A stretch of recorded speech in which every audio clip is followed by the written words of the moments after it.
Hey guys, Caleb Lasting Game back with another video. I know, another video in less than 2 weeks. Pretty crazy on this channel. So yeah, another video coming out. Today the video is going to be about the change kind of in combat tactics, and kind of how the battlefield has evolved. Mostly it's going to be about bayonets and knives on the battlefield. So yeah, let's get into it. So this is a pattern 1851 Enfield bayonet.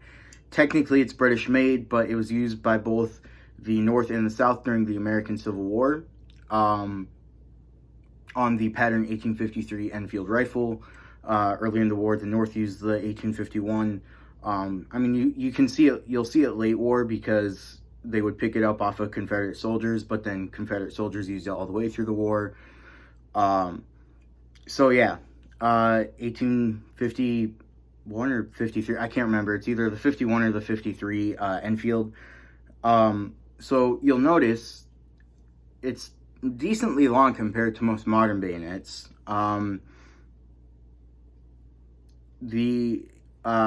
It's kind of got this triangle shape to it, you'll see, and it curves down here kind of at the front.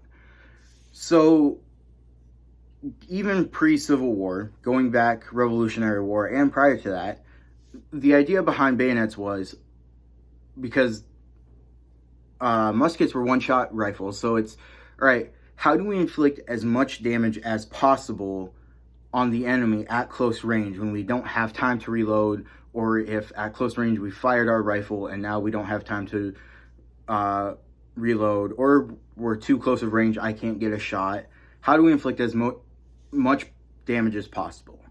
So the idea kind of behind this was, the curve just kind of helped with stabbing. I want to preface, I'm no expert on this stuff. This is kind of just my knowledge and some of my opinion. So yeah, so you attached it to the muzzle of your rifle with a device like this. And the idea behind this kind of triangular shape was that you can't sew the hole, or you can't stitch up the hole created by this. It also created a very big hole that inflicted a lot of damage and caused a lot of bleeding. So yeah, and you'll notice it kind of curves in here and creates a channel, and it does that on the other two sides as well. And again, that was just to help fold the skin and flesh as it went in and create a very large, hard to fix hole that caused a lot of bleeding and suffering. So, jumping ahead a lot in time, because this is my only pre-1900 bayonet, and I only have one bayonet that is post-1900, because I want to get more into bayonet collecting, but it's kind of an expensive hobby, or like sub-hobby of the military collection hobby. Bayonets and rifles are about your two most expensive things. I mean, there are some other things outside that, but as far as, you know, not super expensive items, rifles and bayonets are going to be some of your most expensive. Body armor's up there too. Not getting into that. So my only other 1900 or my only post 1900 bayonet is the M7. So the M7 was made for the M16 rifle in the late 50s, early 60s. Now this isn't a mil-spec rifle, so my bayonet doesn't fix to the bayonet mount, but it went onto your rifle a bit something like this. It's still attached over the muzzle. You had what's called a bayonet lug, typically under your front sight or your gas block, and this was for most modern day rifles. The M1 had the lug is different, but it had a bayonet lug under the barrel. The M1 carbine, the later versions of it, the M14, the G3, well, I think the G3s was on the side in it, the bayonet mounted, something like that. The AK, I think, had a similar thing to the G3 where it mounted kind of at an angle like this. But what you'll notice, grabbing my K-bar and comparing it to the old bayonet style, you'll notice that over time it went from what was solely a bayonet, because you would have a separate knife, to a bayonet becoming similar to a utility knife. So if you don't know, the M7 in a way is based off of the M3 fighting knife from World War II. If you're an airborne reenactor for World War II, you'll be very familiar with the M3 fighting knife. So it's the kind of same blade style, but then there was the M3 fighting knife. Then there was the M4 bayonet, which was the M3 fighting knife, but with this kind of style of grip on it, this black checkered grip. Then there was the M5, which was for, so the M4 was for the M1 carbine. The M5 was a newer, updated version of a bayonet for the M1 Garand. You had the M6 for the M14 and the M7 for the M16. So even up until World War II, so like the French had the Rosalie bayonet up until World War II, which was kind of a similar concept behind this, you know, inflict as much damage as possible.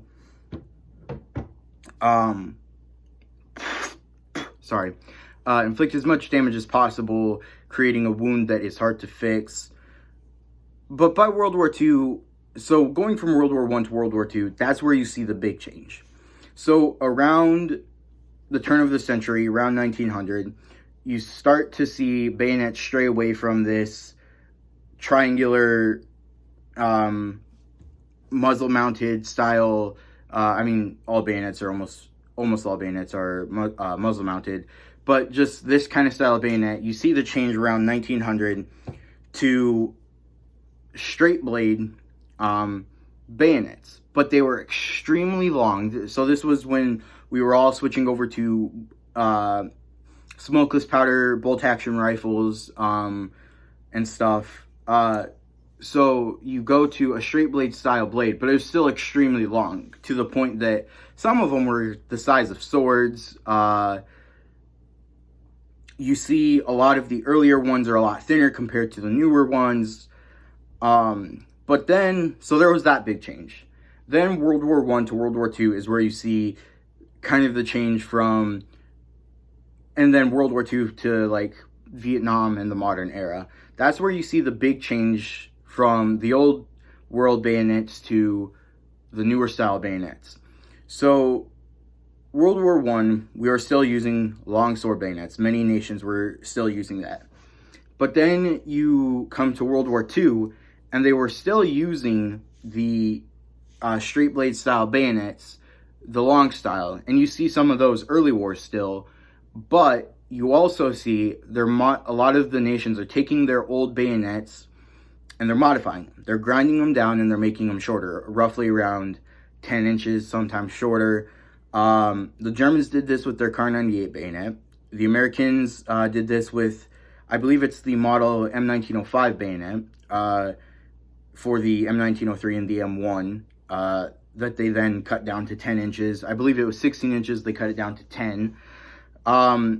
But you still see some of those longer ones in the early years of World War II. Some poorer nations like Poland and other ones still maybe had the sword style bayonets. So you see this change of them getting cut down to about 10 or so inches. Then post World War II, you see bayonets go even shorter. So the reason I brought my K-bar out here is because the K-bar is a utility knife. And the thing is that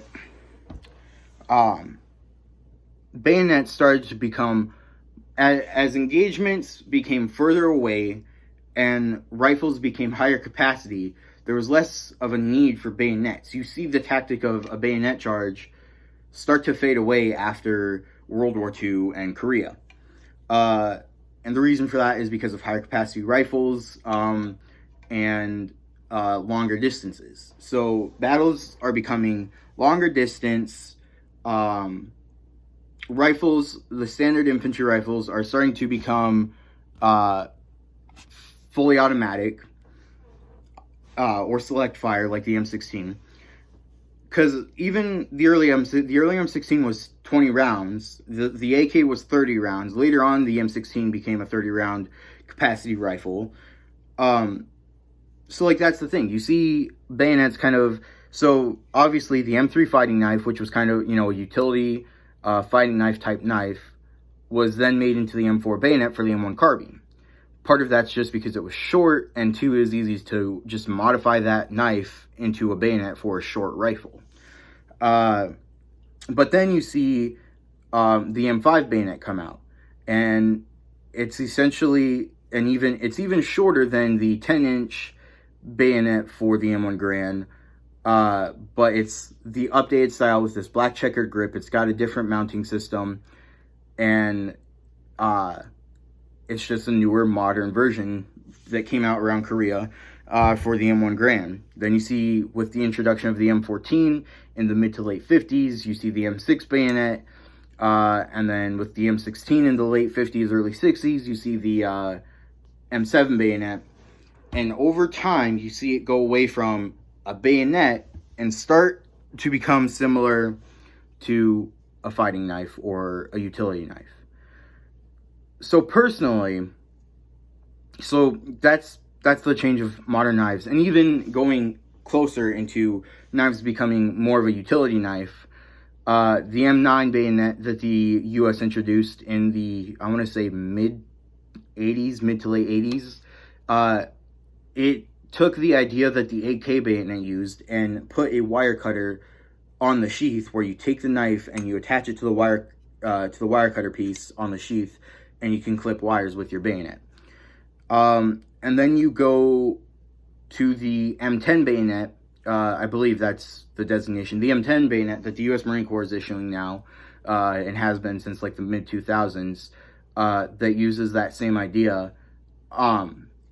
But so you see the bayonet stray away from the bayonet style to a utility style knife.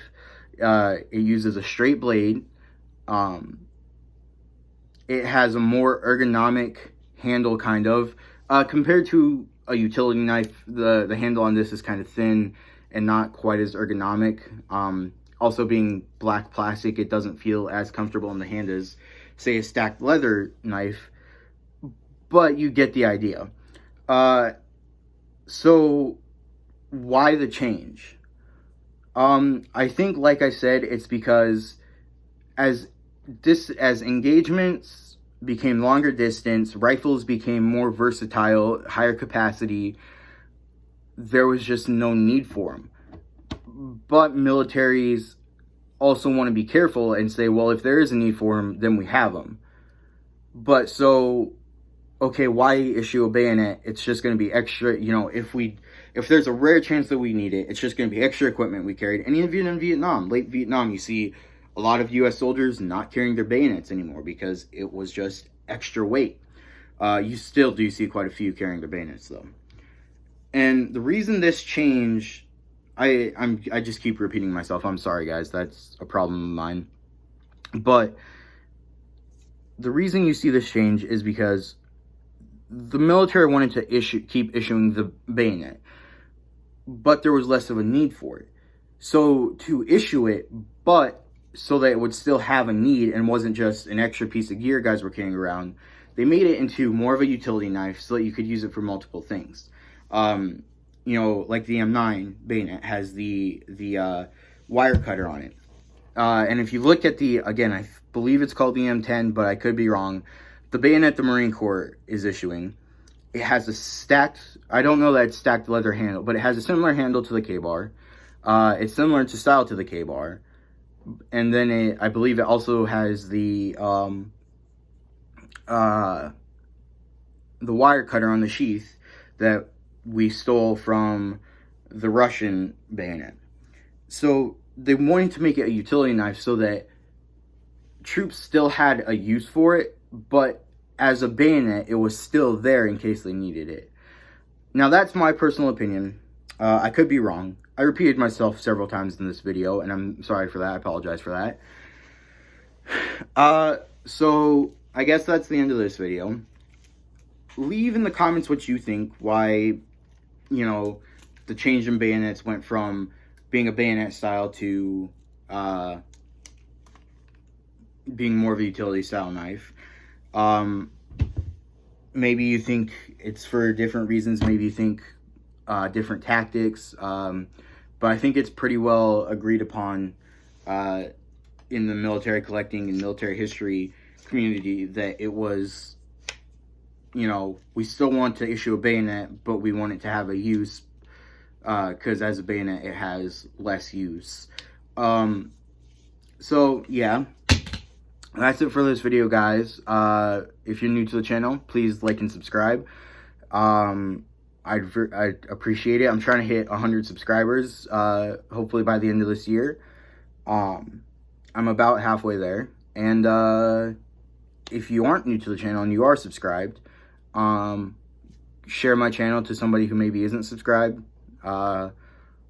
Yeah. All right. Peace out, guys.